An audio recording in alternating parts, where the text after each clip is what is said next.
Kita belajar sebuah hal yang paling menarik, yaitu menggabungkan kekuatan pikiran dengan kenyataan supaya yang datang ke kita itu yang bagus-bagus. Emang ada caranya, Mas? Ada. Kita bahas sekarang.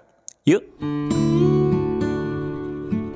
Selamat datang hari yang indah. Terima kasih.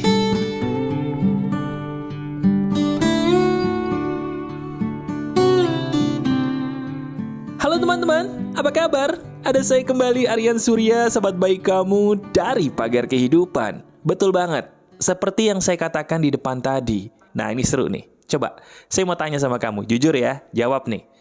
Pernah nggak kamu mikirin sesuatu, datang sih yang kita pikirin gitu ya, atau kita berdoa sesuatu, datang gitu, tapi kok lucunya yang datang itu tidak seperti yang kita mau atau kita pikirin. Misal gitu ya, kita mikirin pengen dapat kucing warna hitam. Dikasih itu sama Tuhan, kucingnya warna hitam, tapi hitamnya nggak hitam polos seperti yang kita mau. Hitamnya ada putihnya. Dapat sih, tapi kayaknya kurang klik gitu. Pernah ya? Nah, kita rata-rata kalau mempraktekkan kekuatan pikiran atau hukum tarik-menarik atau LOA, pasti pernah mengalami hal seperti itu. Nah, sekarang saya akan mengajarkan kepada kamu, bagaimana seizin Tuhan kita bisa mendapatkan sesuatu yang betul-betul lah, paling tidak semakin mendekati apa yang kita mau. Caranya gimana? Simak terus. Ini cara yang kenyataan. Kita bahas ya. Gini, pertama, saya harus ngasih tahu dulu kenyataan yang mungkin kamu tidak bisa terima. Teman-teman, sejago-jagonya kita dengan LOA, hukum tarik-menarik atau kekuatan pikiran tuh, ada satu hal yang saya ingin kamu ingat untuk selama-lamanya. Apa itu, Mas? Sehebat-hebatnya kita, jangan lupain lampu ya. Saya ulangin. Sehebat-hebatnya kamu sebagai sahabat saya mempraktekkan LOA, jangan lupakan cahaya lampu ya. Benar. Maksudnya apa? Ini loh yang jadi masalah. Termasuk saya, juga sama kok kayak kamu dulu. Kita mentang-mentang udah jago LOA atau hukum tarik-menarik nih, kekuatan pikiran, kayak ngerasa paling tinggi gitu. Benar nggak? Nah, sementara, ingat pesan saya, jangan pernah lupakan cahaya. Maksud dari cahaya itu, sekarang saya mau tanya sama kamu. Cahaya kehidupan yang paling benar itu apa atau siapa? Saya tanya lagi, apa atau siapakah cahaya kehidupan yang paling terang dan paling benar dan maha benar? Tolong jawab. Betul, Sang Pencipta kita yang luar biasa hebat. Itu loh kuncinya. Yang membuat hidup kita tuh walaupun mendapatkan hampir segalanya, jadi gersang, jadi nggak habis-habis, diri kita tuh rasanya selalu kurang. Gara-gara itu. Saya selalu bilang, kamu nih akan jadi orang yang paling jago deh seizin Tuhan mempraktekkan LOA, hukum tarik-menarik atau kekuatan pikiran. Kalau kamu rutin nonton Pagar Kehidupan, insya Allah seizin Tuhan jago. Tapi ingat, sejago-jagonya kita tuh bukan siapa-siapa. Dan kamu mau tahu nggak? Hal yang paling penting untuk menyempurnakan ilmu LOA kita atau hukum tarik-menarik kita adalah selalu kembali kepada cahaya yang maha benar. Selalu kembali kepada Tuhanmu. Saya cerita dulu ya. Dulu saya pernah kayak kamu mungkin. Mempraktekkan LOA aja cukup. Ini sekitar 10 tahun lalu, udah lama ya. Jadi saya mempraktekkan LOA doang tuh. Mempraktekkan hukum tarik-menarik aja kayaknya cukup. Betul-betul apa yang saya bayangin datang. Betul-betul apa yang saya butuhin ada gitu. Rasanya tuh betul-betul nikmat dunia banget deh. Tapi kamu tahu nggak? Ada sebuah masa di mana saya tuh ngerasanya gersang banget. Udah dapet semuanya tuh teman-teman. Rasanya tuh kok tiba-tiba kayak pengen nangis. Kayak ngerasa ada yang kurang gitu. Sampai saya tuh bingung. Apa ya? Kok saya udah bisa mendapatkan persis seperti yang saya bayangkan, tapi kok ada yang kurang gitu. Akhirnya saya lupa. Saya lupa apa? Kok selama ini pada waktu itu ya, saya meninggalkan ibadah. Akhirnya saya taubat teman-teman. Saya kembali ibadah lagi. Karena saya muslim, saya kembali sholat lagi. Dan kamu tahu, ketika saya selesai melaksanakan ibadah, itu rasanya enak banget. Dan tahu nggak, ternyata ibadah itu loh yang menyeimbangkan dan membenarkan apa yang kita butuhkan, apa yang kita mau. Saya ulangin nih, tadi kita pengennya kucing hitam, dapatnya kucing hitam ada putihnya. Kita pengennya jodohnya yang ini, tapi dapatnya yang itu setengah ini. Nah, tahu nggak gimana cara menyempurnakan apa yang kita mau supaya dapat semuanya itu seizin Tuhan yang terbaik? Gampang. Jangan lupakan Tuhanmu. Karena ibarat kata frekuensi radio nih, kalau nggak pakai cahaya Tuhan itu kresek-kresek. Bener. Pernah nggak kita dengerin radio nih? Ada sih lagunya, tapi kresek-kresek mas. Padahal nih stasiun radionya kayaknya saya suka banget nih. Biasanya jelas suaranya, tapi kok ini kresek-kresek ya? Nah, ternyata harus dibenerin dulu, baru begitu frekuensinya pas, lagunya jadi enak didengar. Nah, doa itu, LOA itu seperti itu, teman-teman. Berhati-hati, jangan pernah berpikir dan bertanya, "Mas, saya minta LOA, saya lagi mau lahiran. Mas, saya minta ilmu hukum tarik-menarik, Mas. Saya pengen punya anak. Mas, saya pengen dong kekuatan pikiran supaya saya bisa dapat jodoh seperti ABC, AIDS." Pertanyaan itu udah salah banget. Saya ulangi, salah banget. Kenapa itu salah? Karena itu akan menjadikan diri kita menganggap LOA, hukum tarik-menarik, kekuatan pikiran lebih tinggi dari Tuhan kita. Itu bahaya dan itu berdosa. Titik. Nah, sekarang saya akan mengajarkan kepada kamu bagaimana ritual terbaiknya supaya apa yang kita pinta jadi benar dan diri kamu sebagai sahabat saya nggak gersang lagi nih walaupun selama ini mendapatkan apa yang kamu mau. Dan saya akan ngajarin ritual sederhana gimana supaya frekuensi kita tuh ibarat kata radio tidak kresek-kresek lagi, malah jadi jelas sesuai dengan apa yang kita butuhkan. Mau tahu ritualnya apa? Nih, kamu ingat baik-baik ya. Cuman 3 doang. Yang pertama, perhatikan urutannya. Urutan apa?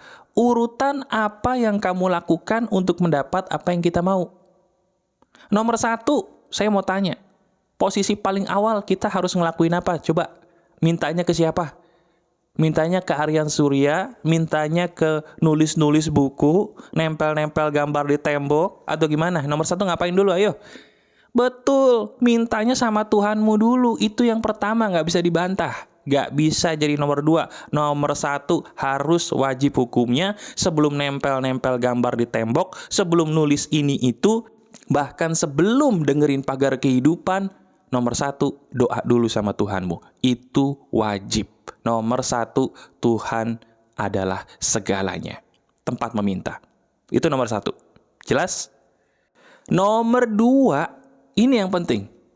Setelah Tuhan, apa? Langsung nempel gambar di tembok. Salah. Salah. Langsung dengerin pagar kehidupan. Salah. Langsung mempraktekkan apa yang Mas Aryan Surya kalau lagi live bilang. Atau di video-videonya yang keren bilang. Salah. Loh, terus ngapain Mas? Berdamai dengan dirimu dulu. Berdamailah dengan diri kita dulu, maka semua akan jadi lebih baik. Ini loh, ini yang bahaya.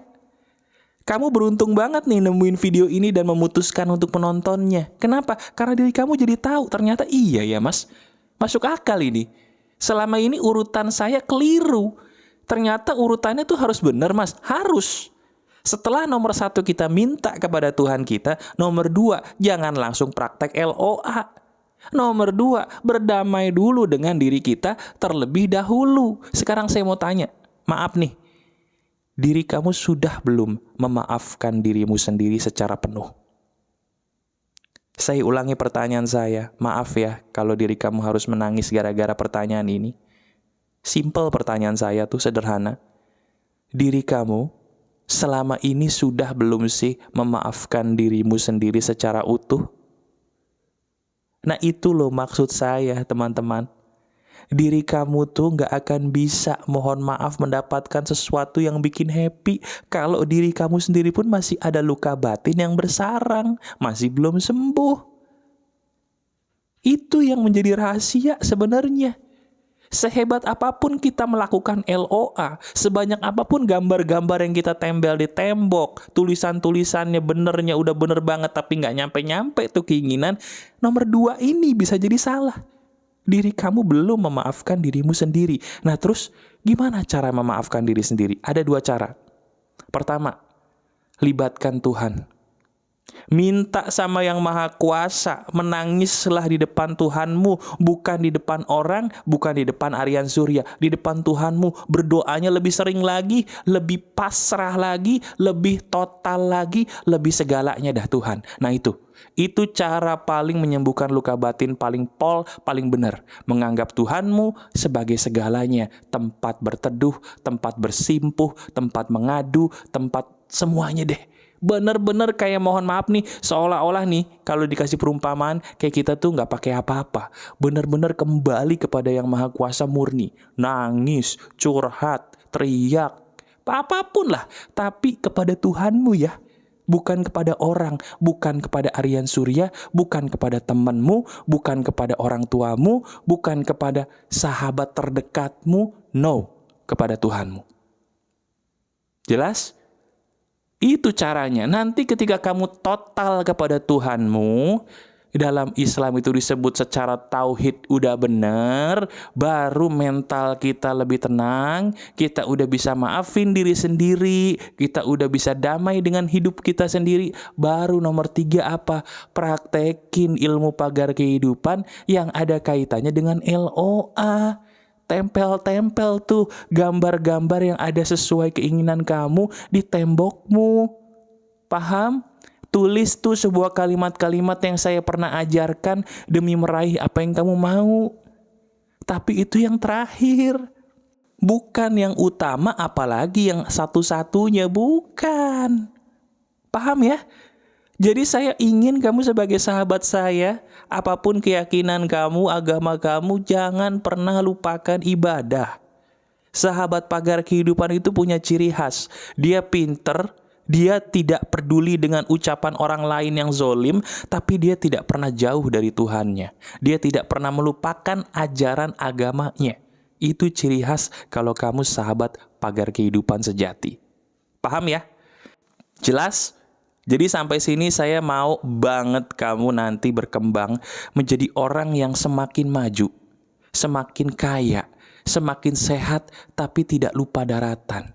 Tetap ingat kepada Tuhanmu, tetap ingat dengan agamamu, tetap berpijak kepada tanah. Rendah hati, bukan sombong, walaupun kayaknya melintir. Amin. Walaupun anaknya banyak dan sehat-sehat, walaupun udah nikah dengan jodoh terbaik. Amin. Walaupun kerjaan oke, kamu tetap rendah hati dan tidak melupakan Tuhan dan agamamu. Itu baru sahabat pagar kehidupan sejati, dan saya bangga sama kamu. Saya bangga sama kamu. Itu luar biasa. Jelas ya? Jadi ilmu ini tolong kamu dengarkan berulang kali, bahkan masukin playlist di YouTube kamu kalau perlu. Supaya kamu bisa ingat bahwa, oh iya, dulu Mas Aryan pernah ngajarin ini yang paling benar nih.